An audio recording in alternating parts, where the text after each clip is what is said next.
అందరూ బాగున్నారండి. అంటే ఫిజికల్ హెల్త్ ఎలా ఉంది, అదేవిధంగా స్పిరిచువల్ హెల్త్ కూడా ఎలా ఉంది అనే విషయాన్ని బయట వారైతే, సంఘం వెలుపటి వారైతే ఫిజికల్ హెల్త్ చూసుకుంటే సరిపోతుంది. మనమైతే స్పిరిచువల్ హెల్త్ కూడా చూసుకోవాలి. వాక్య భాగంలోకి వెళ్ళబోయే ముందు నేను ఒక వాక్యం చదివి ఆ తర్వాత వాక్య భాగంలోకి వెళ్తాను. దయచేసి అందరూ 1 కొరింథీయులకు రాసిన పత్రిక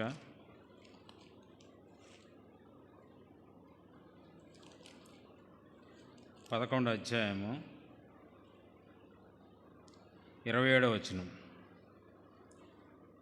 కాబట్టి ఎవడు అయోగ్యముగా ప్రభు యొక్క రొట్టెను తినునో లేక ఆయన పాత్రలోనిది త్రాగునో వాడు ప్రభు యొక్క శరీరమును గూర్చియు రక్తమును గూర్చియు అపరాధి అగును. మనం ప్రతి వారము బలలో పాలు పంచుకుంటాము. ఇక్కడ పౌలు గారు కొరింథీ సంఘం ద్వారా మనకి చెప్తున్న విషయం ఏంటంటే, అయోగ్యముగా బలలో చేయవేయకూడదు. దానికి ఏం చేయాలంటే పరీక్షించుకొని బలలో చేయవేయమని అక్కడ పౌలు గారు హెచ్చరిస్తున్నట్లుగా మనం చూస్తాం. మనం ప్రతి వారం బలలో పాలు పంచుకుంటూ ఉంటాం, కానీ బహుశా అంత సీరియస్గా రొటీన్గా ప్రతి వారం చేసే పనే కాబట్టి దాని యొక్క ఇంపార్టెన్స్ కానీ, మనం పరీక్షించుకుని తీసుకునే విధానంలో కానీ, పరీక్షించుకునే విధానంలో నిర్లక్ష్యం కానీ ఇలాంటివి వచ్చే అవకాశం ఉంది. కాబట్టి మరి ఒకసారి నేను జ్ఞాపకం చేయటానికి ఈ యొక్క వాక్య భాగాన్ని తీసుకోవడం జరిగింది. మన ధ్యాన అంశంలోకి వెళ్తే ఇదే కొరింథీ పత్రిక 1 కొరింథీ పత్రికలో 5వ అధ్యాయము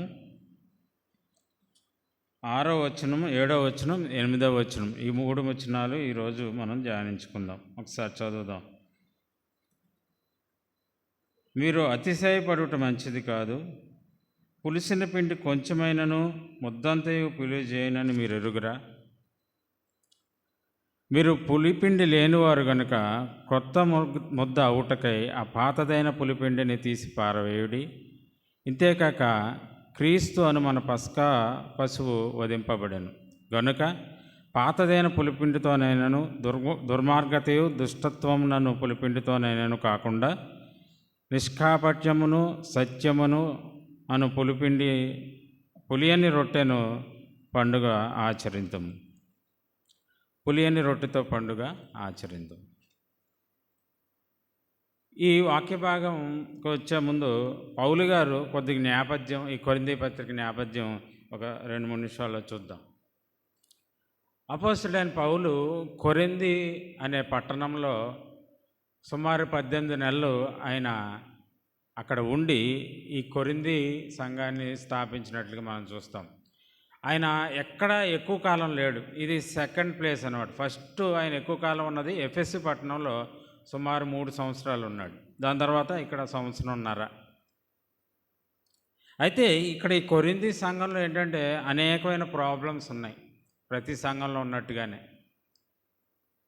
చాలా పౌలు గారు స్థాపించారు కదా, ప్రాబ్లమ్స్ ఏమి ఉండకూడదు కదా. కొంతమంది సంఘాన్ని ఫౌండర్ అంటే దైవజనుడు ఎవరు స్థాపించారు అనే దాన్ని బట్టి సంఘాన్ని కొలమానంగా చూస్తూ ఉంటారు. పలానా దైవజనుడు స్థాపించారంటే సంఘంలో ఏ పొరపాట్లు, ఏ ఇబ్బందులు, ఏ ప్రాబ్లమ్స్ ఉండవు అని. అది కరెక్ట్ కదా, ఎందుకంటే ఇక్కడ సంఘాన్ని స్థాపించింది పౌలు గారు. కాబట్టి ప్రతి సంఘంలో సమస్యలు ఉంటాయి. ఇక్కడున్న సమస్యలు మనం చూస్తే, సమస్యల గురించి ఒకసారి చూస్తే, కొంతమంది చర్చిలు అంటే ఎవరైతే ట్రాన్స్ఫర్ అవుతారో, ఉద్యోగస్తులు ఉన్నారో, కొత్త ప్రదేశానికి వెళ్ళినప్పుడు చర్చిలు వెతుకుతూ ఉంటారు. సామాన్యంగా అందరం చేసే పని, ఎందుకంటే మనం వారం వారం ఆరాధించాలి కాబట్టి. చర్చి వెతికేటప్పుడు ఎవరికైనా చెప్పేటప్పుడు కానీ వాళ్ళకున్న అభిప్రాయం కానీ ఏంటంటే పర్ఫెక్ట్ చర్చ్ కావాలి. ఎందుకంటే అనేకమైన సంఘాలు అనేక విధమైన బోధలతో నిండి ఉన్నాయి. కాబట్టి నేను పర్ఫెక్ట్ చర్చ్కి వెళ్ళాలి, మంచి చర్చ్కి వెళ్ళాలి అనే అభిప్రాయం ఉంటుంది. చెప్పేవారు కూడా అలా చెప్తారు. నా సలహా ఏంటంటే పర్ఫెక్ట్ చర్చ్ ఏది ఉండదు. మీరు వెతికినా అది దొరకదు. ఒకవేళ దొరికిందనుకోండి, అక్కడ మీరు సూట్ అవ్వరు. ఎందుకంటే మీరు పర్ఫెక్ట్ కాదు కాబట్టి. అంటే మనం పర్ఫెక్షన్ వైపు మనం వెళ్తున్నాం. దేవుడు వాక్యం ద్వారా మనల్ని సరిచేస్తూ నడిపిస్తున్నాడు. అంతేగాని మనం పర్ఫెక్ట్ అయిపోలేదు. ఏ సంఘం కూడా పర్ఫెక్ట్ అవ్వలేదు. కాబట్టి ఇక్కడున్న కొరింథీ సంఘంలో మొదటి నుంచి చూస్తే ఒకసారి 5వ అధ్యాయం దాకా నేను తీసుకొస్తాను. మొదటి అధ్యాయం నుంచి ఇక్కడున్న సమస్యలు ఏంటంటే, మొదటి 2 అధ్యాయాల్లో 10వ వచనం నుంచి చూస్తే అక్కడ కొంతమంది నేను పౌలు వాడినని, కొంతమంది అపోలో వాడినని, కొంతమంది కేఫా వాడినని గ్రూప్స్ ఉన్నాయన్నమాట. కొంతమంది క్రీస్తు వాడినని 4 గ్రూప్స్ కనిపిస్తున్నాయి. అంటే కాంగ్రిగేషన్లోనే యూనిటీ లేదు. 4 గుంపులుగా అయిపోయారు. అది ఒక సమస్య. తర్వాత రెండో సమస్య ఏంటంటే 3, 4 వచనాల్లో చూస్తే అక్కడ 3వ అధ్యాయం మొదటి నుంచి చూడండి. సహోదరుల ఆత్మ సంబంధులైన మనుషులతో మాట్లాడినట్లు నేను మీతో మాట్లాడలేకపోతుంది అంటున్నాడు. అంటే శరీర సంబంధులుగానే వాళ్ళు ప్రవర్తిస్తున్నారంట. అంటే స్పిరిచువల్ మెచ్యూరిటీ లేదు, పరిపక్వత లేదు, ఆత్మీయత లేదు. అంటే అదే ఎలా చెప్తున్నారంటే, ఎవరైతే దైవజనులుగా ఉన్నారో వాళ్ళని ఆరాధించడం మొదలెట్టారు, వారిని గణపరచడం మొదలెట్టారు, దేవుని మర్చిపోయి. అందుకనే పౌలు గారు అంటారు, పౌలు ఎవడో అపోలో ఎవడు, మేము నాటువారమే కానీ నీరు పోయేవారమే కానీ వృద్ధిపరిచేవాడు దేవుడే కదా, ఆ మహిమ దేవునికే చెల్లించాలి కదా అని. మీకు పరిపక్వత లేదు, ఆత్మీయ పరిపక్వత లేదు, స్పిరిచువలీ యు ఆర్ ఇమ్మెచ్యూర్ అనే విషయాన్ని ఈ 3, 4 వచనాల్లో ఆయన చెప్తున్నారు. అంటే రెండో ప్రాబ్లం ఏంటంటే మెచ్యూరిటీ లేదు. మూడో ప్రాబ్లంకి వస్తే మనం ఇప్పుడు ఇదేంటంటే జారత్వం. ఎప్పుడైతే మెచ్యూరిటీ ఉండదో, ఎప్పుడైతే దేవుడు సరిగ్గా మనకు అర్థం అవ్వడో, ఎప్పుడైతే దేవుని సరిగ్గా అర్థం చేసుకోలేకపోతామో, వాక్యాన్ని సరిగ్గా అర్థం చేసుకోలేకపోతామో, అప్పుడు మనలో డివిజన్స్ వస్తాయి, తర్వాత ఇమ్మెచ్యూరిటీ వస్తుంది, తర్వాత గ్రాడ్యువల్గా అది బాడీలోకి ట్రాన్స్ఫర్ అయ్యి అది బాడీలీ ఇమ్మెచ్యూర్గా, అంటే జారత్వం వైపు, తర్వాత శారీరక విషయాల్లో దేవునికి ఆయాసకరంగా ప్రవర్తించే విషయాలు, అటువైపుగా శారీరక పాపంలోకి దిగిపోయే అవకాశం ఉందన్నమాట. ఇక్కడ కూడా మనం 6వ వచనం, 7వ వచనం, 8వ వచనం ధ్యానిస్తున్నాం. ఇక్కడ కూడా ఈ మొదటి 5 వచనాలు చూస్తే అక్కడ ఒక వ్యక్తి జారత్వంలో పడిపోయిన వ్యక్తి సంఘంలో ఉన్నట్టుగా చూస్తాం. అది బేస్ చేసుకుని ఇక్కడ పౌలు గారు 6వ వచనం నుంచి మాట్లాడుతున్నారు. 6వ వచనం చూడండి. మొదటి కొరింథీ పత్రిక 5వ అధ్యాయం 6వ వచనం. మీరు అతిశయపడుట మంచిది కాదు. పులిసిన పిండి కొంచెమైనను ముద్దంతయు పులిజేయనని మీరు ఎరుగరా. పులిసిన పిండి అంటున్నాడు. చాలామందికి పులిసినవి అంటే ఇష్టం, నాకు కూడా ఇష్టం. పులిహార, తర్వాత కొంతమంది పులిస్తేనే బాగుంటుంది అంటారు పెరుగు, కొంతమంది అట్లు పులిస్తే పొంగుతాయి అంటారు కదా, చక్కగా ఫ్లఫీగా ఉంటాయి అంటారు. కానీ ఇక్కడ మాట్లాడే భాష అది కాదు. బిబ్లికల్ పిక్చర్లో పులిసినది అంటే అర్థం ఏంటంటే, మెటఫారికల్ లాంగ్వేజ్లో పాపానికి సూచన.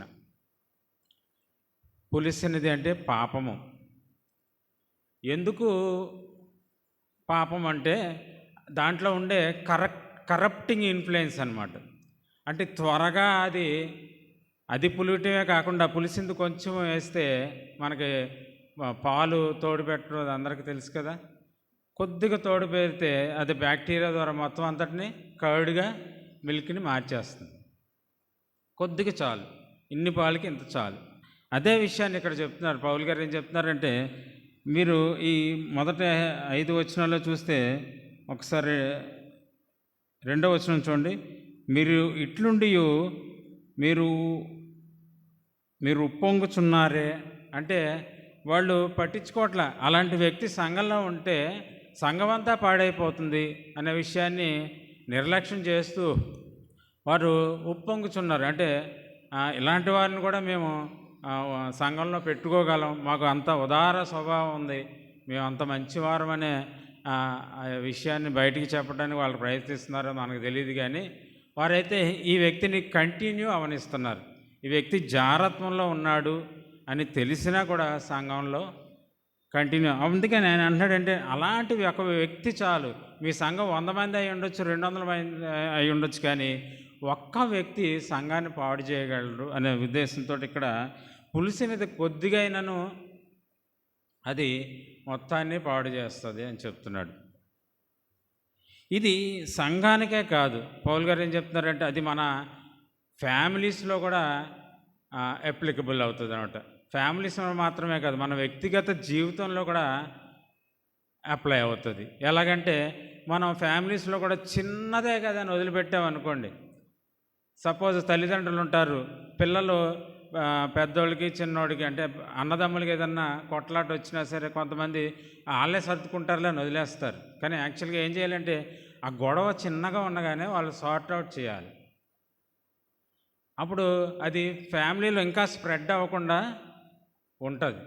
అది ఫ్యామిలీలోని కాదు, పర్సనల్గా కూడా ఇది చిన్న అబద్ధమే కదా, ఈ ఒక్క వారమే కదా నేను చర్చ్కి వెళ్ళండి, లేకపోతే ఈ చిన్న పనే కదా నేను చేసింది అని మనం ఎప్పుడైతే నిర్లక్ష్యం చేస్తామో పర్సనల్ లైఫ్లో కూడా అది చాలా ప్రభావితంగా ఉంటుంది అని ఇక్కడ పౌలు గారి ఉద్దేశం అన్నమాట.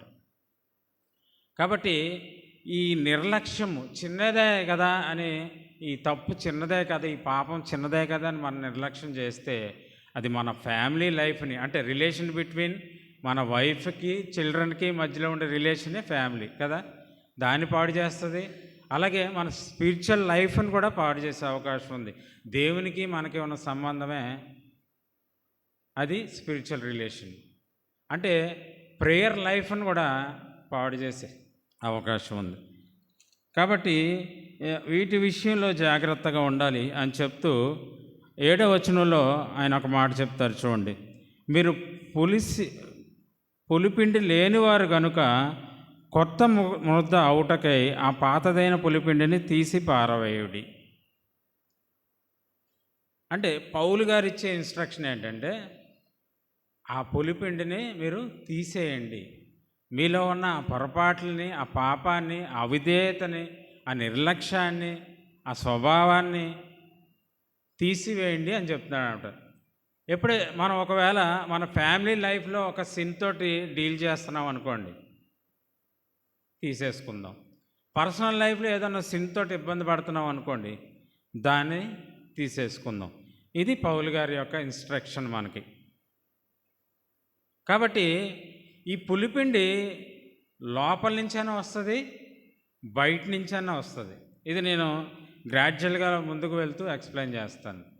అంటే ఈ పులిపిండి లోపల నుంచైనా పులియ చేస్తుంది మనల్ని, బయట నుంచి కూడా ఎక్స్టర్నల్ విషయాల నుంచి కూడా మనల్ని చేస్తుంది. ఈ విషయాన్ని మనం పులిపిండే కదా, అది పాపమే కదా అనుకుంటే కొద్దిగా లోతుగా అధ్యయనం చేయవలసిన అవకాశం ఉంది. ఎందుకంటే బలలో చేసే ముందు మనకి హార్డ్లీ ఒక 2-3 మినిట్స్ టైం ఉంటుంది.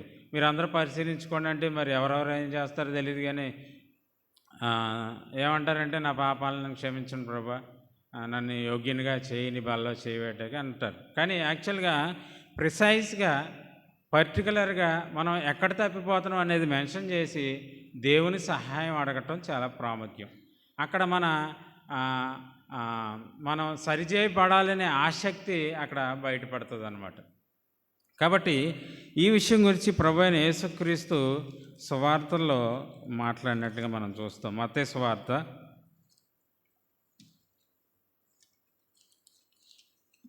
16వ అధ్యాయము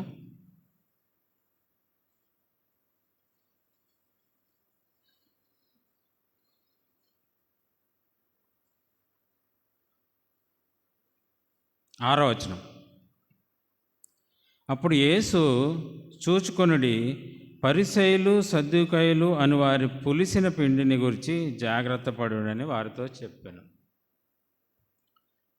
పరిసయ్యులు సద్దూకయ్యులు అనే పులిసిన పిండి గురించి జాగ్రత్త పడమంటున్నాడు. ఇప్పుడు మనకు పాయింట్ ఏంటంటే అసలు పరిసయ్యులు పులిసిన పిండి ఏంటి? అనేది ప్రశ్న. అది తెలిస్తేనే కదా జాగ్రత్త పడగలం. ఈ పరిచర్యల గురించి చెప్పాలంటే వీళ్ళకి ఒక అధ్యాయమే కేటాయించారండి బైబిల్లో. ఒక అధ్యాయమే, మత్తయి సువార్త 23వ అధ్యాయం. ఇది వారిని గురించే ఉంటుంది. వీళ్ళ లక్షణాలు మనం గ్రహిస్తే చూస్తే వాళ్ళు పులిసిన పిండి అంటే తెలుస్తుంది. 23వ వచనం, 23. అయ్యో వేషధారులైన శాస్త్రులారా, పరిసయ్యులారా, మీరు పుదీనాలోను సోపులోను జీలకర్రలోను 10వ వంతు చెల్లించి ధర్మశాస్త్రంలో ప్రధానమైన విషయంలో అనగా న్యాయమును కనికరమును విశ్వాసమును విడిచిపెట్టితిరి. ఇక్కడ వీళ్ళు ఎంత పర్ఫెక్ట్గా ఉంటారంటే బయటికి పుదీనాలోను సోపులోను వీటన్నిటిలో దశంభాగాలు చేస్తారు. అంటే బయటికి కనపరిచే విధానంలో వీళ్ళు ఇంత దైవభక్తి కలిగి ఉన్నారు, దేవునికి ఇంతగా ఇచ్చేవారుగా ఉన్నారు అనే విషయాన్ని అక్కడ కనిపిస్తుంది. తర్వాత రెండవదిగా చూస్తే రెండో లక్షణం 3వ వచనం చూడండి, 23:3. వారు మీతో చెప్పిన వాటన్నిటినీ అనుసరించి గైకొండి, అయినను వారి క్రియల చొప్పున చేయకుడి, ఎందుకంటే వారు చెప్పుదురే కానీ చేయరు. అంటే వాళ్ళు చెప్పేది ఒకటి, చేసేది ఒకటి. మనం ఇది ధ్యానిస్తున్నప్పుడు ఇటువంటి పులిపిండి మనలో ఉందో లేదో మనం చూసుకోవాలి. అంతేగాని పరిచర్యలు అనేసి వాళ్ళ దగ్గరికి వెళ్ళిపోకూడదు. మన హృదయంలోకి మనం దొంగ చూసుకోవాలి బల్లో చేసామని. మొదటిది, మనం చిన్న చిన్న విషయాల్లో జాగ్రత్తగా ఉంటూ ముఖ్యమైన దేవునికి సంబంధించిన విషయాల్లో, ఆత్మీయ సంబంధమైన విషయాల్లో జాగ్రత్తగా ఉంటున్నామేమో అనేసి మనం పరిశీలించుకోవాలి. రెండవదిగా, తర్వాత మనం చెప్పినవే చేస్తున్నావా, లేకపోతే ఒకటి చెప్పి ఒకటి చేస్తున్నామా పరిచర్యలాగా అనేది మనం పరిశీలించుకోవాలి. తర్వాత మూడవదిగా 27వ వచనం, 23-27. అయ్యో వేషధారులైన శాస్త్రులారా, పరిచర్యలారా, మీరు సున్నము కొట్టిన సమాధులను పోలి ఉన్నారు. అవి వెలుపల శృంగారంగానూ అగుపడును కానీ లోపల చచ్చిన వారి ఎముకలతో ఉంటాయండి. అంటే వీళ్ళని చూస్తే ఎలా ఉంటుందంటే ఈ వాళ్ళ పద్ధతులు కానీ వాళ్ళ క్యారెక్టర్ బయటికి నుంచి కూడా చూస్తే ఎలా ఉంటుందంటే వీళ్ళంత భక్తులు ఎవరో లేరు అనిపిస్తుంది. ఇక్కడ అదే అన్నారు, మీరు బయటికి శృంగారం అంటే సున్నం కొట్టిన సమాధులు ఎలా ఉంటాయి, చక్కగా సున్నం కొట్టి అలంకరిస్తారు సమాధుల పండుగ, కానీ లోపల ఏముంటుంది. కాబట్టి వీళ్ళు కూడా అలా ఉన్నారంట అనేసి ఈ మూడో లక్షణం ఏంటంటే బయటికి బాగా కనిపిస్తారు, భక్తిపరులుగా కనిపిస్తారు, కానీ లోపల మాత్రం అది ఉండదు. అంటే వారి అవుటర్ క్యారెక్టర్ తర్వాత ఇన్నర్ రియాలిటీ నెవర్ మ్యాచెస్ అనమాట, మ్యాచ్ అవ్వదు అసలు, డిఫరెంట్గా ఉంటుంది. ఇప్పుడు మీకు అర్థమైపోయి ఉంటుంది వాళ్ళ పులిపిండి ఏంటో. నాలుగవదిగా చూస్తే 5వ వచనం చూడండి, ఎందుకు ఇలా చేస్తారు వీళ్ళు, ఎందుకు ఇలాగా బయటికి మంచిగా కనిపిస్తారు వీళ్ళంటే 23:5. మనుషులకు కనబడు నిమిత్తము తమ పనులన్నీ చేయుదురు, తమ రక్షరేఖలు వెడల్పుగాను తమ చెంగులు పెద్దవిగాను చేయుదురు. విందుల్లో అగ్రస్థానములను, సమాజంలో అగ్రపీఠములను, సొంత వీధుల్లో వందనములను, మనుషుల చేత బోధకులు అని పిలువబడుటయు, వీడన్నీ అనమాట. అంటే రెస్పెక్ట్ కోరుకుంటారు, అంటే నన్నే గౌరవించాలి, అందరూ నాకే ప్రైజ్ ది లార్డ్ చెప్పాలి, అందరూ నన్నే హానర్ చేయాలి, తర్వాత స్పాట్లైట్ అంతా నా మీదే ఉండాలి అనే మనస్తత్వం అన్నమాట. సంఘంకి వెళ్తే అందరూ నన్ను విష్ చేయాలి. కాబట్టి ఇటువంటి లక్షణాలు మనలో ఏమైనా ఉన్నాయేమో మనం సరి చూసుకోవాలి. కానీ ప్రభు ఏమంటారంటే, మీరు ఎంత మంచి ప్రసంగికులైనా, మంచిగా పాడేవారైనా, మంచిగా సేవ చేసేవారైనా, ఏదైనా నాకు అనవసరం, కానీ నేను పై రూపాన్ని చూడను, లోపల ఏముంది అనేది చూస్తానని ప్రభు అంటారన్నమాట. సామెతలు 21:2లో మనకు అది కనిపిస్తుంది. దేవుడు హృదయాన్ని పరిశీలించేవాడు. మొదటి సమూయేలు 16:7లో కూడా సమూయేలుని దావీదుని అభిషేకించమని పంపించినప్పుడు దేవుడు ముఖ్యమైన ఇన్స్ట్రక్షన్ ఏమిచ్చాడంటే, నువ్వు పై రూపాన్ని చూడొద్దు. పై రూపాన్ని చూస్తే దావీదుని అసలు ఎన్నుకోడు. ఎందుకంటే వాళ్ళ అన్నదమ్ములు మంచి దేహ పుష్టి కలిగిన వ్యక్తులు. కాబట్టి మనం ఏ విధంగా ఉన్నాం అంటే, నేను ఇంకా చెప్పలేదు ఇక్కడ. పులిసిన పిండి మీరు చెప్తారా ఏంటో? అనేక సార్లు రిపీట్ అయింది ఆ మాట. 13లో చూడండి, అక్కడ రిపీట్ అయింది. 15లో రిపీట్ అయింది. 23లో రిపీట్ అయింది. 25లో రిపీట్ అయింది. 27వ వచనంలో రిపీట్ అయింది. 29వ వచనంలో రిపీట్ అయింది. ఏంటది? వేషధారణ, హైపోక్రసీ. అటువంటి పులిసిన పిండి మనలో ఉందేమో బలలో చేయవేసే ముందు మనం సరి చూసుకునవలసి ఉంది. దేవుడు ఏమంటాడంటే, మిమ్మల్ని ప్రజలు మెచ్చుకోవచ్చు, గణపరచవచ్చు, మీరు గొప్ప బోధకులని, గొప్ప సింగర్స్ అని, గొప్ప మినిస్ట్రీ చేస్తున్నారని, గొప్ప పరిచయం చేస్తున్నారని, గొప్ప ప్రార్థనాపరులని. కానీ దేవుడు హృదయాన్ని చూస్తుంది. దేవుడు అంటాడు, ఇవన్నీ మనుషులు మిమ్మల్ని మెచ్చుకుంటున్నారు, కానీ నేనేం అడుగుతున్నానంటే, నీ హృదయం ఎలా ఉంది? నీ హృదయంలో వేషధారణ అనే పులిపిండి ఉందా? దాన్ని నువ్వు సరిచేసుకోవడానికి ఆశపడుతున్నావా అనేదే చూస్తానంటున్నాడు. కాబట్టి మనుషులు మన పైరూపాన్ని చూస్తారు, కానీ దేవుడు మన అంతరంగాన్ని చూస్తాడు, మన హృదయాన్ని చూస్తాడు.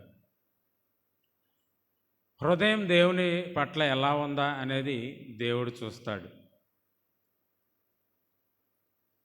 మనం మనుషుల్ని మోసపరచగలం కానీ తీయటి మాటల చేత, చక్కటి మాటల చేత, కానీ దేవుని మాత్రం మోసపరచలేమనే విషయాన్ని మనం జ్ఞాపకం చేసుకోవాలి.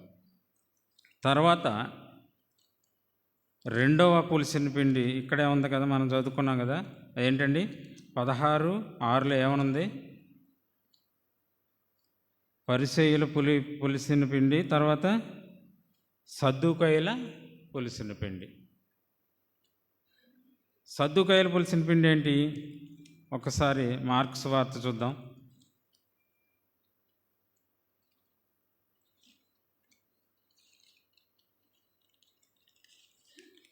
12వ అధ్యాయం 18వ వచనం. మార్కు సువార్త 12వ అధ్యాయము 18వ వచనం. పునరుద్ధానం లేదని చెప్పడి సద్దూకయ్యులు ఆయన వద్దకు వచ్చి. వీళ్ళు సద్దూకయ్యులు వారు ఏం చెప్పుకుంటారంటే, మేము ధర్మశాస్త్రం యొక్క గొప్ప బోధకులమని, పరిచారకులమని, బోధించేవారమని చెప్పుకుంటారు. కానీ వాళ్ళు బోధించేది ఏంటంటే ఏమి లేదంట, పునరుద్ధానం లేదంట. తప్పుడు బోధ, రాంగ్ డాక్ట్రిన్ కదా, ఫాల్స్ డాక్ట్రిన్. ఎందుకంటే 1 కొరింథీ పత్రికలోనే ఒకసారి చూడండి,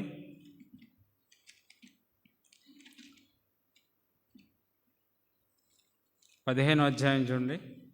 పౌలు గారు ఏం రాస్తారంటే, ఒకసారి ఎవరిని చదువుతారా?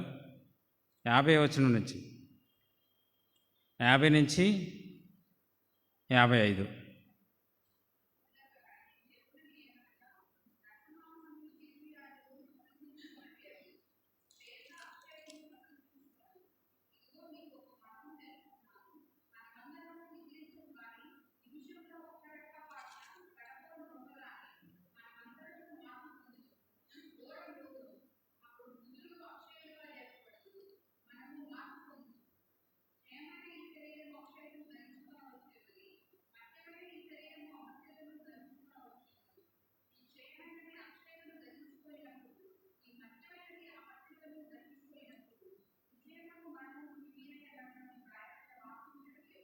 చాలు. ఇక్కడ వాక్యం ఏం చెప్తుందంటే, పునరుద్ధానం ఉందని చెప్తుంది. కానీ సద్దూకయ్యులు ఏం బోధిస్తున్నారంటే, పునరుద్ధానం లేదని బోధిస్తున్నారు. అంతే మాత్రం కాదు, ఈ 15వ అధ్యాయంలోనే 14వ వచనం చూడండి.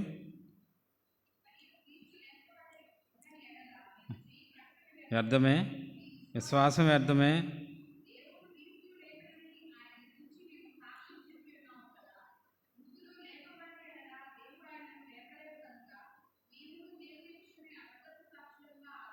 చాలు. ఇక్కడ కూడా పునరుద్ధానం ఉంది అని లేఖనాలు గట్టిగా చెప్తున్నాయి. కాబట్టి ప్రభువైన యేసుక్రీస్తు మరణించారు, పాతిపెట్టబడ్డారు, తిరిగి లేచారు అనేది సత్యం. కానీ పరిసయ్యులు ఏం బోధిస్తున్నారు? పునరుద్ధానం లేదని బోధిస్తున్నారు. కాబట్టి ఇలాంటి పులిపిండి ఏంటది? ఆ పులిపిండి ఏంటి? తప్పుడు బోధలు, ఫాల్స్ టీచింగ్ అనే పులిపిండి ఇప్పుడు బాగా విస్తారంగా ఉంది. దినాలు గడిచే కొద్దీ ఇవి ఎక్కువైపోతున్నాయి. కాబట్టి మనం జాగ్రత్తగా ఉండాలి. తర్వాత ఇంతే మాత్రం కాదు, వీళ్ళు ఏం బోధిస్తారంటే, ఒకసారి అపొస్తలుల కార్యాలు తీయండి ఒకసారి.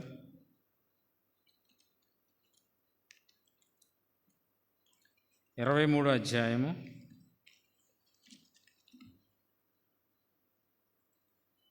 8వ వచనం. సద్దూకయ్యులు పునరుద్ధానము లేదనియు దేవదూత అయినను ఆత్మ అయినను లేదనియు చెప్పుదురు. వీళ్ళు పునరుద్ధానం లేదనే కాదు, ఇంకేం చెప్తారు? దేవదూతలు లేరు అని చెప్తారంట. ఇదో తప్పుడు బోధ. ఎందుకంటే బైబిల్ ఏం చెప్తుంది? మత్తయి సువార్త, లూకా సువార్త 1వ అధ్యాయంలో గాబ్రియేల్ అనే దేవదూత మరియ దగ్గరికి వెళ్ళి, దయాప్రాప్తురాలా, నీకు శుభము, నీవు శిశువుని కానబోతున్నావు, ఆయన దేవుడు అనే విషయాన్ని ఒక సమాచారాన్ని తీసుకువెళ్ళి గాబ్రియేల్ దూత తీసుకెళ్ళింది కదా. అది మనకు తెలుసు కదా, అది యథార్థం కదా, జరిగింది కదా. మరి వీళ్ళు చెప్తుంది ఏంటి? దేవదూతలు లేరని. అలాగే దానియేలు గ్రంథంలో కూడా మిఖాయేలు దూత పరలోకంలో ఉన్న సైన్యానికి అధిపతిగా ఉన్నాడని, ఆయన యుద్ధాలు చేస్తాడని, మనుషుల పక్షాన ఆయన పోరాడతాడనేసి మనకు వాక్యంలో ఉంది మిఖాయేలు. తర్వాత సెరాఫులు, కెరూబులు, ఆదాము అవ్వని తోటలోంచి బహిష్కరించిన తర్వాత ఆయన ఒక కెరూబుని ఆ ద్వారం దగ్గర పెట్టినట్టుగా మనం చూస్తాం. అంతేకాదు, దేవుని సింహాసనం చుట్టూరు సెరాఫులు, కెరూబులు వారు నిత్యము దేవుని ఆరాధిస్తూ ఉంటారు. సెరాఫులు అంటే 6 రెక్కలు కలిగిన దేవదూతలు, కెరూబులు అంటే 4 రెక్కలు కలిగిన దేవదూతలు. 2 రెక్కలతోటి తన ముఖాన్ని, 2 రెక్కలతోటి వాళ్ళ కాళ్ళని కప్పుకొని, 6 రెక్కలు. ఎందుకంటే వీళ్ళు సెరాఫులు ఏంటంటే ఎగురుతూ దేవుని చుట్టూ సంచరిస్తూ వారు దేవుణ్ణి ఆరాధిస్తూ ఉంటారు, కనపరుస్తూ ఉంటారు. కానీ వీళ్ళు ఏమంటున్నారు? దేవదూతలు లేరంట. అంతేకాదు, ఇంకోటి ఏంటి? పరిశుద్ధ ఆత్మ కూడా లేడు అని చెప్తారంట. ప్రభువైన యేసుక్రీస్తు ఏమన్నారు? నేను వెళ్తాను, ఆదరణకర్తను పంపిస్తాను, ఆయన వచ్చి మిమ్మల్ని సర్వసత్యంలోకి నడిపిస్తాడు, మీకు ఆత్మీయ వరాలు పంచి ఇస్తారు. ఎంత తప్పుడు బోధండి. కాబట్టి ఇలాంటి తప్పుడు బోధలు ఈ లోకంలో ఉన్నాయి, మన చుట్టుపక్కలే ఉన్నాయి. మనం జాగ్రత్తగా ఉండాలి. సద్దూకయ్యుల పులిసిన పిండి ఏంటంటే తప్పుడు బోధలు. తప్పుడు బోధలకు మనం అట్రాక్ట్ అవ్వకుండా జాగ్రత్తగా ఉండాలి. అంతే మాత్రం కదా, ఒకసారి చూడండి అపొస్తలుల కార్యాలు 15వ అధ్యాయము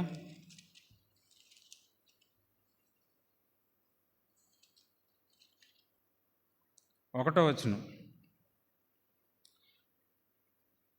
చదవండమ్మా.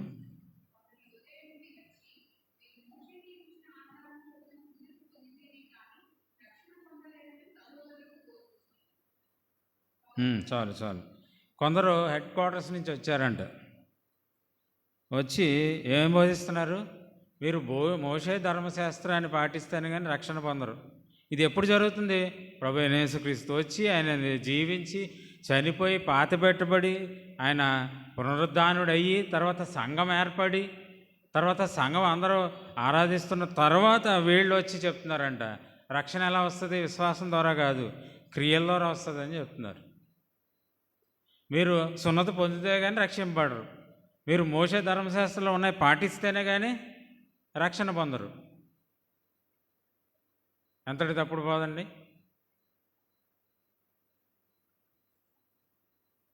అంతే మాత్రం కాదు, ఇప్పుడు కొంతమంది బోధకులు ఏం బోధిస్తున్నారంటే ప్రభువైన యేసుక్రీస్తు బోధించిన విషయాలు, యేసుక్రీస్తు వాగ్దానం చేయని విషయాలు కూడా వాళ్ళు వాగ్దానం చేసేస్తూ వాళ్ళు బోధించేస్తూ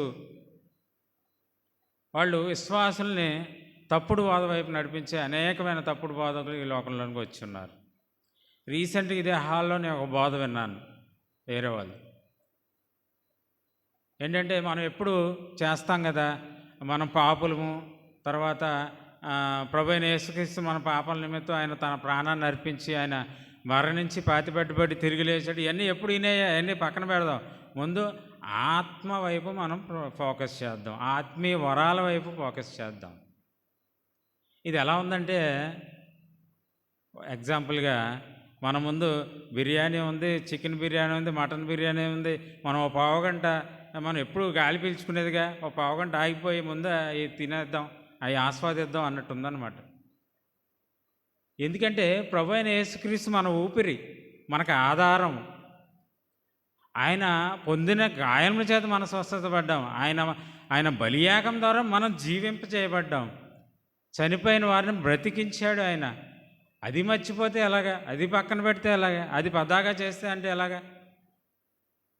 కాబట్టి తప్పుడు బోధలు. వీళ్ళు ఏం చేస్తున్నారంటే, బిలీవర్స్ లేకపోతే వారు కొత్తగా రక్షింపబడిన వారు, లేకపోతే ఆత్మీయంగా కొద్ది వీక్నెస్ ఉన్న వాళ్ళని పట్టుకొని వాళ్ళకి కావాల్సింది ఏంటి? శారీరక అవసరాలు, మెటీరియల్ నీడ్స్.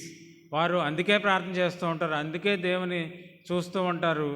అంతేగాని వారు ఆల్రెడీ పొందుకున్న విషయాల గురించి వాళ్ళు తృప్తి పడుతూ, వాళ్ళు దేవునిలో ఉన్న విషయాన్ని బట్టి దేవుణ్ణి గణపరచడం అనేది మర్చిపోయి, ఎవరైతే ఉంటారో వాళ్ళని ఎన్కాష్ చేసుకుంటూ, వాళ్ళని అట్రాక్ట్ చేస్తూ, వారిని తప్పుదోవ పట్టించే కార్యక్రమం వీళ్ళు చేస్తున్నారు. అంటే ఏంటంటే, మీరు ఐశ్వర్యవంతులు క్రీస్తులో, లేకపోతే మీకు సమస్త ఐశ్వర్యములు మీకు కలుగుతాయి అని ఆత్మీయంగా మాట్లాడిన విషయాల్ని వారు శారీరకంగా చెప్పి, మీకు ధనం కలుగుతుంది, మీకు అది కలుగుతుంది, మీకు ఆస్తులు వస్తాయి, మీరు ఇల్లు కొంటారు, అది చెప్పి విశ్వాసుల్ని మోసపరుస్తున్నారు. అంటే ఏంటంటే మిస్ఇంటర్ప్రిటేషన్ అనమాట. వాక్యం ఆత్మీయ సంగతుల గురించి మాట్లాడుతుంటే వాళ్ళు దాన్ని మిస్ఇంటర్ప్రిట్ చేసి శారీరకమైన విషయాలకి దాన్ని ఆపాదిస్తూ చేస్తున్నారు. ఎలాగంటే, మనం చదువుకున్న మత్తయి సువార్తలో శిష్యులు కూడా అలాగే అనుకున్నారు. ఒకసారి చూడండి, మత్తయి సువార్త 16వ అధ్యాయం కదా మనం తీసింది.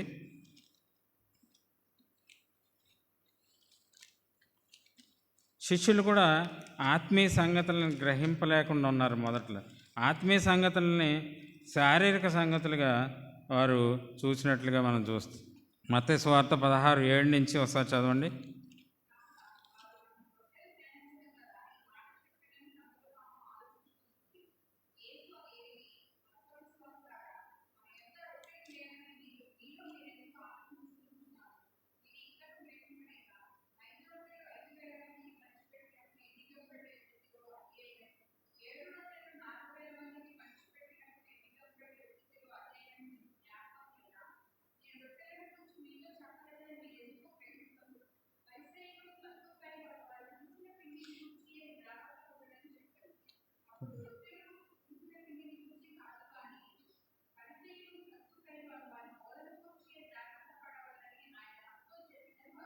అప్పుడు గ్రహించారండి. తర్వాత ఏంటి, రొట్టెల గురించి ఆయన అనలేదు, పరిసయ్యులు సద్దూకయ్యులు అని వారి బోధ కూర్చి ఆయన చెప్పాడు అని గ్రహించారండి.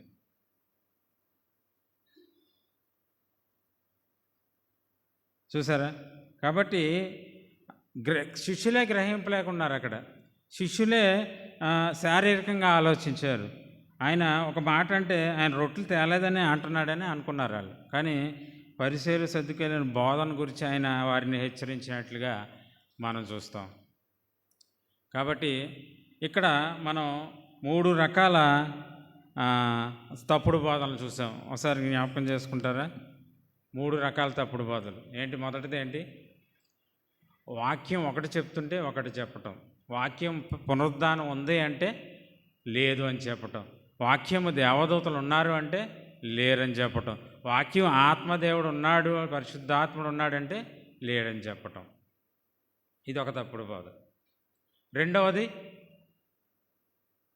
మీరు ధర్మశాస్త్రంలో సున్నతి పొందితేనే కానీ రక్షింపడరు, అంటే మీరు విశ్వాసం ద్వారా కాదు క్రియల ద్వారా రక్షింపడతారని చెప్పటం ద్వారా అనేకమైన బోధకులు ఆ తప్పుడు బోధ చేయటం వల్ల అనేక మంది మాలలు వేసుకోవటం, గుణదల కొండకు వెళ్ళటం, అంటే నేను ఏదో చేసి దేవుణ్ణి మెప్పు పొందాలి, నేను ఏదో చేస్తే రక్షింపబడతాను అనే విశ్వాస ద్వారా కాదు, క్రియల ద్వారా అనే తప్పుడు ఆలోచన అనమాట. కొంతమంది వారంలో మొదటి శనివారం 7 వారాలు వెళ్ళాలి, నువ్వేం చేయవసరంలా, కానీ ప్రభువైన యేసుక్రీస్తు మనల్ని రక్షించడానికి తన ప్రాణాన్ని అర్పించాడు. ఆయన సమస్తం చేసి మనల్ని విడుదల చేశాడు, మనకి రక్షణ అనుగ్రహించాడు, చీకట్లోంచి వెలుగులోకి రప్పించాడు, మరణంలోంచి జీవంలోకి రప్పించాడు. అది చాలు. కాబట్టి క్రియల ద్వారా దేవుని మెప్పు పొందాలని, రక్షింపబడతామనే ఆలోచన తప్పుడు బోధ. మూడోది మిస్ఇంటర్ప్రిటేషన్, అంటే ఆత్మ సంబంధమైన విషయాల్ని శారీరక సంబంధంగా ఆపాదించుకుంటూ. కాబట్టి ఈ 3 తప్పుడు బోధలు మన మీద అటాక్ చేసే అవకాశం ఉంది. జాగ్రత్త పడదాం, ఎందుకంటే రోజులు మంచివి కాదు, ప్రమాదకరమైన రోజుల్లో మనం జీవిస్తున్నాం. తప్పుడు బోధలు విస్తారంగా పెరిగిపోతున్నాయి. కాబట్టి ప్రియ సంగమా, మనం జాగ్రత్త పడవలసిన వారమే ఉన్నాం. మనం ఏ విధంగా జాగ్రత్త పడాలంటే ఇన్సైడ్ అవుట్, అంటే లోపల బయట కూడా. ఇందాక నేను చెప్పాను కదా, వివరిస్తానని. పరిచయలది లోపల, అంటే ఆ లోపల నుంచి వచ్చేది, అంటే లోపల పులిసిన పిండి, అంటే ప్రైడ్ కానీ తర్వాత హిపోక్రసీ కానీ లోపల నుంచి వచ్చి మనల్ని పాడు చేస్తుంది. బయట నుంచి వచ్చేది అని తప్పుడు బోధ. ఏ విధంగా అయితే మనం హెల్త్ ఎలా కాపాడుకుంటాం, ఇన్సైడ్ నుంచి ఇష్టం వచ్చింది తినం, అనారోగ్యమైంది తినం, జాగ్రత్తగా వాటర్ అన్నీ జాగ్రత్తగా చూసుకోవటం ఎలా చూస్తామో, అలాగే ఎక్స్టర్నల్గా మనం ఇల్లు కట్టుకొని మంచి మంచి బట్టలు వేసుకుని హెల్మెట్లు ధరించుకుంటూ తర్వాత షూస్ వేసుకుంటూ కాలుకి ఏం తగలకుండా మనం ఎలాగైతే ఎక్స్టర్నల్గా ప్రొటెక్ట్ చేసుకుంటామో, ఆత్మీయంగా కూడా ఇన్సైడ్ అవుట్, లోపల నుంచి బయట నుంచి వచ్చే ఈ అబద్ధ బోధల నుంచి కూడా మనల్ని కాచుకోవటం అనేది చాలా ప్రాముఖ్యమైన విషయం.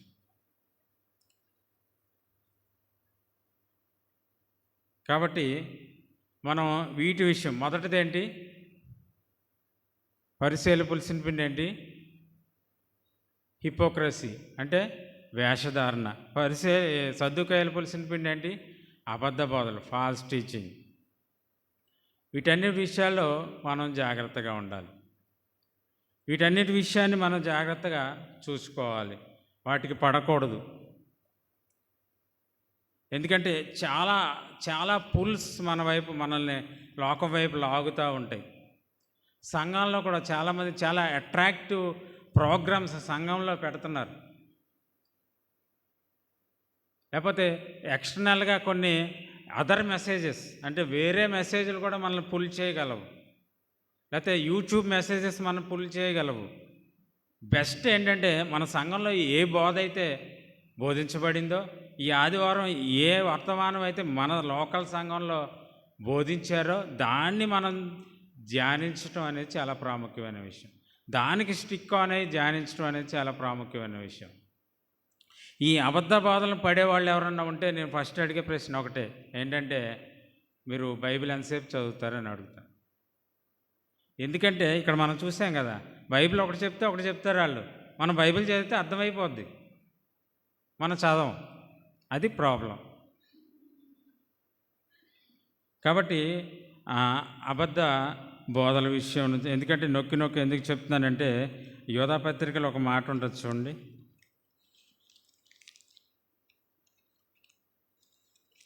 3వ వచనం.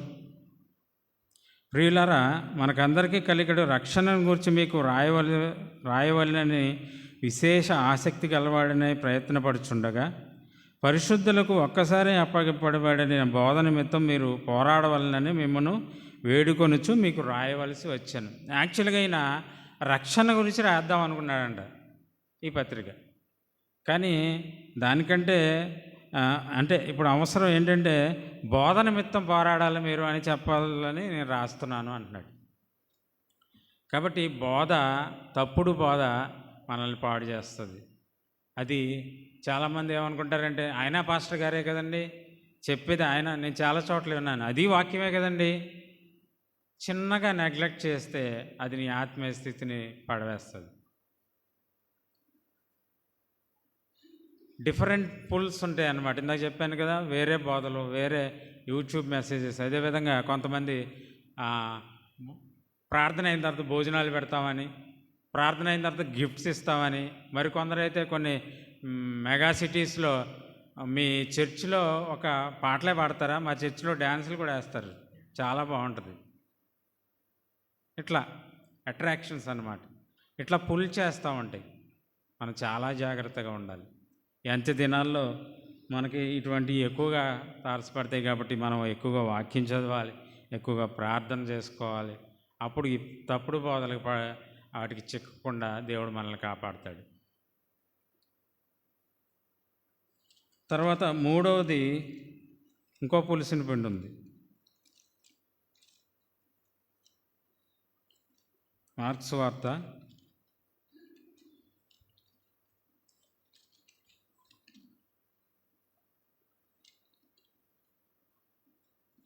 8వ అధ్యాయం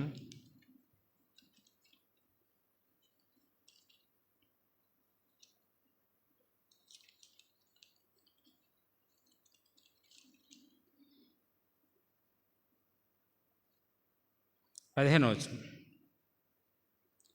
ఆయన చూసుకోండి, పరిసయ్యుల పులిసిన పిండిని గూర్చియు హేరోదు పులిసిన పిండిని గూర్చి జాగ్రత్త పడు. ఇంకో పులిసిన పిండి అండి. అది ఏ పులిసిన పిండి? ఎవరిది? హేరోద్ అంట. అదేంటిది? హేరోదు పులిసిన పిండి. అది కూడా జాగ్రత్తగా ఉండమని దాని విషయంలో కూడా చెప్తున్నారు. మనకి బైబిల్లో చాలామంది హేరోదులు ఉన్నారండి.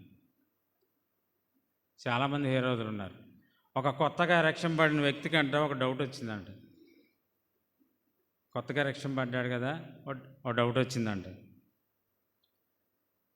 ఏంటంటే ఒక పాస్టర్ గారిని, లేకపోతే కొద్దిగా వాక్యం తెలిసిన వారి దగ్గరికి వెళ్ళి అడిగాడంట, బ్రదరు నేను బైబిల్ చదువుతున్నాను, బైబిల్లో అందరూ చనిపోతున్నారు కానీ ఈ ఫరో మాత్రం చావట్లేదు బ్రదర్ అన్నాడు.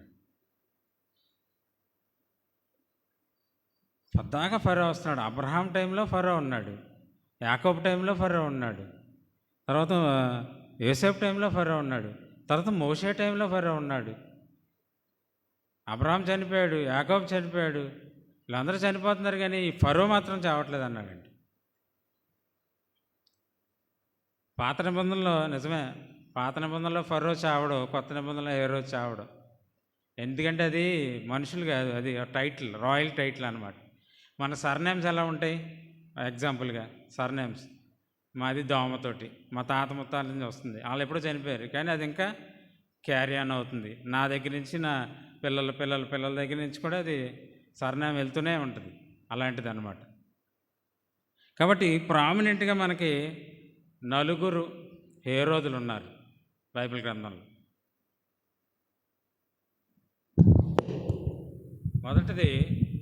మొదటి హేరోదు రాజైన హేరోదు. ఎవరైతే 2 సంవత్సరాలు తక్కువ ఉన్న వయసు వారిని చంపేయండి అన్నారు చూడండి యేసు ప్రభు పుట్టినప్పుడు, ఆ హేరోదు. రెండవ హేరోదు ఎవరంటే చతుర్థాధిపతి అనే హేరోద్ ద టెట్రాక్. అంటే ఆ హేరోదుకి 10 మంది భార్యలు, చాలామంది పిల్లలు, అందులో 4 పిల్లలకి రాజ్యాన్ని 4 భాగాల కింద ఇచ్చేశాడు. 4లో ఒకడు ఈ చతుర్థాధిపతి అయిన హేరోదు. ఇతను ఎవరంటే బాప్తిసం ఇచ్చి యోహాన్ని తల నరికించిన వ్యక్తి. ఇతని సహోదరుని కొడుకు మూడో హేరోదు. ఎవరంటే హేరోదు అగ్రిప్ప 1. ఇతను ఎవరంటే మన అపొస్తలుల కార్యాలు 12వ అధ్యాయంలో ఉంటాడు. ఎవరంటే యాకోబుని, జేమ్స్ని చంపించిన వ్యక్తి, తర్వాత పేతురుని సరసాల్లో వేసిన వ్యక్తి రాజు అనమాట. అతని కుమారుడు 4వవాడు హేరోదు అగ్రిప్ప 2. ఇతను ఎవరంటే పౌలు గారు చెప్తాడు చూడండి, తన సాక్ష్యాన్ని వివరించుకుంటాడు అపొస్తలుల కార్యాలు 26లో. అగ్రిప్ప రాజా అని పలికి తన సాక్ష్యాన్ని అంతా చెప్తాడు చూడండి, ఆ హేరోదు. కాబట్టి ఇక్కడ హేరోదు పులిసిన పిండితో జాగ్రత్తగా ఉండమని మార్క్స్ వార్తలు 8వ అధ్యాయంలో 15 అంటే వీళ్ళలో ఏ హేరోదు అంటే రెండో వ్యక్తి చతుర్థాధిపతి అయిన హేరోదు. ఆ హేరోదులో ఉన్న పులిసిన పిండి ఏంటో ఒకసారి చూద్దాం.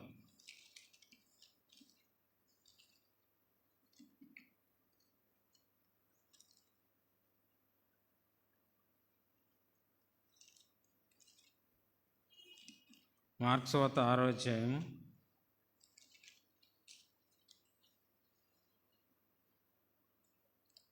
పంతొమ్మిదో వచనం నుంచి చూడండి.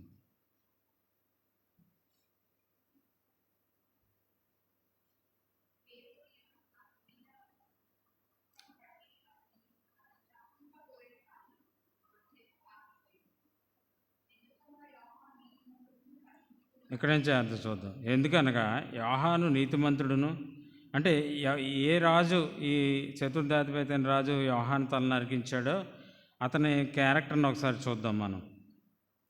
యోహాను నీతిమంతుడును పరిశుద్ధుడు నాకు మనుష్యుడని హేరోది ఎరిగి, అతనికి తెలుసంట ఏమని, అతను నీతిమంతుడని, పరిశుద్ధుడని, దైవజనుడని తెలుసంట. తర్వాత అంతేకాక అతనికి భయపడ్డాడు కూడానంట. తర్వాత అతన్ని కాపాడుతూ వచ్చాడంట. ఎందుకంటే పక్క నుంచి హేరోది ఆ యొక్క ప్రెషర్ ఎక్కువగా ఉందన్నమాట. నన్ను అంటాడా లేకపోతే మా రాజుని అంటాడా అని చెప్పేసి ఎప్పటికప్పుడు ఆయన చంపాలని ఆమె ప్లాన్ చేస్తూనే ఉంది. కానీ ఆయనకు భయపడి ఈయన కాపాడుతూ వచ్చాడంట బాప్తిస్మం ఇచ్చే యోహాన్ని. తర్వాత మరియు అతని మాటలు వినినప్పుడు ఏమీ చేయన తోచకపోయినను సంతోషముతో వినుచుండెను. అంటే బాప్తిస్మం ఇచ్చే యోహాను మాట్లాడుతున్నప్పుడు, ఆయన మెసేజ్ చేస్తున్నప్పుడు చాలా సంతోషంగా వినేవాడంట. ఈ అన్ని క్యారెక్టర్లు చూస్తే మనకు ఏమనిపిస్తుంది? ఎంత గాడ్లీ మ్యాన్ అనిపిస్తుంది కదా, ఎంత భక్తి గల వ్యక్తి అనిపిస్తుంది. ఎందుకంటే ఆయన భయపడుతున్నాడు, తర్వాత ఆయన దైవజనుడని నమ్మాడు, తర్వాత ఆ మెసేజ్ ఆయన కాపాడుతూ వచ్చాడు, తర్వాత ఆయన మెసేజ్ వింటున్నప్పుడు ఆయన ఆనందంతో విన్నాడంట. కానీ ఇక్కడ క్యారెక్టర్ చూడండి, ఒక్క వచనం తర్వాత, అంటే 21వ వచనం తర్వాత ఏమైంది చూడండి. ఒక సందర్భం జరిగింది. దాని తర్వాత ఏమైందంటే, అప్పుడు హేరోదియ కుమార్తె లోపలికి వచ్చి నాట్యమాడి హేరోదు అతనితో కూడా పంక్తిలో కూర్చున్న వారిని సంతోషపరచను కనుక రాజు, నీకు ఇష్టమైనది ఏదో కోరుకు అంటే ఎంత మనకు తెలుసు. అంటే ఇక్కడ ఒక ఆనందం, ఇక్కడ ఇంకో ఆనందం వచ్చింది. ఏంటంటే నగ్నంగా డ్యాన్స్ చేస్తున్న ఒక స్త్రీని చూసి సంతోషపడుతున్నాడు. అంటే ఇటువంటి డబల్ లైఫ్ అన్నమాట, డబల్ లైఫ్. ఇటువంటి పులిసిన పిండి మనలో కూడా అనేక మందిలో ఉంటుంది. చాలామంది తెలుసు నాకు, ఆదివారం చాలా భక్తిగా ఉంటారు, మిగతా రోజులన్నీ చాలా లిబరల్గా ఉంటారు, లోకంలో ఉంటారు. ఇప్పుడు మనం దేవుని సన్నిధి, దేవుని ఆరాధించడం, దేవుని పాటల్లో సంతోషించడం, వాక్యంలో సంతోషించడం ఇవన్నీ చేయొచ్చు. కానీ 9:30 తర్వాత మన చర్చ అయిపోతుంది. తర్వాత ఇంటికి వెళ్ళి ఏం చేస్తున్నాం? టీవీలు చూస్తున్నావా, సీరియల్ చూస్తున్నావా, యూట్యూబ్లో పిక్చర్ చూస్తున్నావా, షార్ట్స్ చూస్తున్నావా, ఎంటర్టైన్మెంటా? జాగ్రత్తగా ఉండాలి. ఇక్కడ ఒక అలాంటి జీవితం, ఇక్కడ ఒక సంతోషం, బయటికి వెళ్ళి అదొక సంతోషం.